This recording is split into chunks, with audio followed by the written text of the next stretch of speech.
Que ce soit sur un blog ou sur les réseaux sociaux, publier ces textes est parfois difficile. Peut-être que certains d'entre vous n'osent pas par peur des commentaires négatifs ou même par pudeur. Peut-être aussi que beaucoup appréhendent le partage de contenu par peur de se faire voler leurs écrits.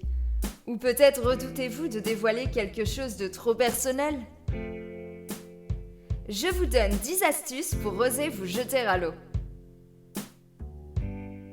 Protégez ses écrits.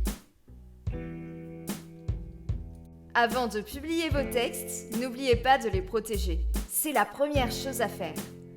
Même si votre communauté n'est constituée que de personnes de confiance, le risque de se faire voler ses écrits existe bel et bien. Les gens ont tendance à croire que tout ce qui se trouve sur Internet leur appartient. Pour éviter les risques de plagiat, vous pouvez adhérer à une société de protection des droits d'auteur. Il est également possible de faire protéger vos œuvres par un notaire ou par un huissier. Enfin, la technique la plus courante est de vous envoyer votre écrit à vous-même par courrier recommandé. Une fois que vous recevrez votre courrier, n'ouvrez surtout pas l'enveloppe. Placez-la dans un endroit sûr et sécurisé. Ainsi, la date du cachet fera foi et vous pourrez prouver que le texte présent dans l'enveloppe est bien de vous. C'est pas vraiment le sujet de cette vidéo, mais si vous souhaitez avoir plus de précisions sur la protection des œuvres, je ferai sans doute une vidéo dessus dans les prochains jours. Associez l'écriture à d'autres formes d'art. Si vous hésitez à publier un texte à cause de sa forme, peut-être pourriez-vous en faire une véritable œuvre d'art. Si ce texte est poétique, pourquoi ne pas le réciter ou même le chanter sur un fond musical ? S'il ne s'agit que d'une citation ou d'un passage précis de vos écrits, n'hésitez pas à l'accompagner d'un univers plastique. Vous pourrez ainsi l'écrire dans différentes polices, ajouter des couleurs, jouer avec différents objets, mettre en scène votre texte. Deux formes artistiques en valent mieux qu'une, alors vous pourrez accompagner vos écrits de musique, de danse, de peinture, de sculpture, de mise en scène et de créativité. Utilisez un pseudonyme.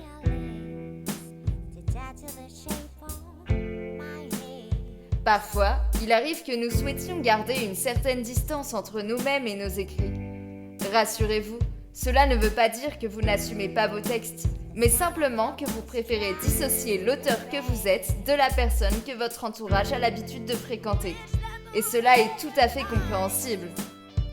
Peut-être qu'à travers un pseudonyme que vous aurez préalablement choisi, vous vous sentirez plus à l'aise pour publier vos textes. De plus, cela vous aidera à fonder votre univers littéraire à travers un nom que seul vous posséderez.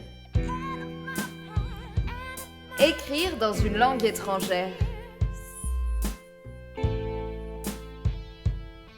Cela pourra vous être bénéfique si vous redoutez les questionnements indiscrets de vos proches. Peut-être pourrez-vous vous dévoiler plus facilement si vous utilisez une langue qu'ils ne maîtrisent pas. Cela vous permettra aussi d'agrandir votre communauté. Écrire dans plusieurs langues pourra étendre votre cible à plusieurs pays et des personnes du monde entier pourront profiter de vos écrits. Aussi, il est souvent plus facile de se dévoiler dans une langue étrangère. Certaines langues détiennent des mots qui n'ont pas leurs équivalents en français. Pourtant, c'est peut-être ces mots-là qui correspondent à ce que vous souhaitez transmettre. Le langage est un univers fascinant, n'est-ce pas ?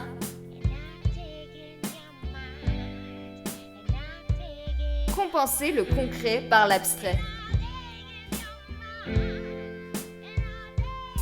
Si vous ne souhaitez pas écrire dans une langue étrangère, mais que vous redoutez malgré tout le regard de vos proches, peut-être parce que vos textes sont intimes et se rapportent à des événements que vous avez vous-même vécus, utilisez l'abstrait.